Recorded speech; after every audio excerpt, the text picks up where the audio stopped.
క్రీస్తునాథునందు ప్రియ సహోదరి సహోదరులారా, ఈనాటి సువార్త పట్టణంలో క్రీస్తు ప్రభు విత్తనం యొక్క శక్తిని గురించి, అది ఫలించే తీరును గురించి బోధిస్తున్నారు. ఈనాటి ఉపమానంలో 2 పాత్రలు ఉన్నాయి. విత్తువాడు, విత్తనం. మొదటిది విత్తువాడు అనగా వ్యవసాయి.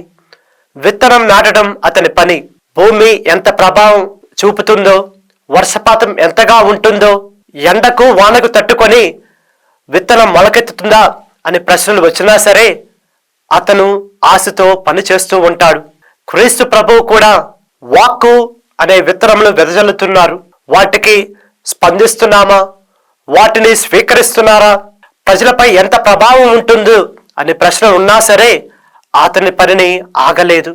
మనమందరం కూడా ఎంతమంది విశ్వసించినా విశ్వసించకపోయినా మన వాక్య పరిచర్య ఆగకూడదు. రెండవది విత్తనం. విత్తనం చాలా చిన్నది, కానీ ప్రభావం చాలా పెద్దది. అది భూమిలో పడి ఫలిస్తే పగలైనా సరే రాత్రైనా సరే అనునిత్యం ఫలిస్తూనే ఉంటుంది.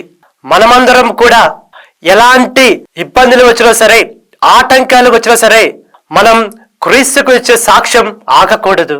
మరి మనందరికీ ఎంత ఉన్నతమైన విశ్వాసం ఉంది అని ప్రశ్నించుకుందాం, ఆత్మ పరిశీలన చేసుకుందాం.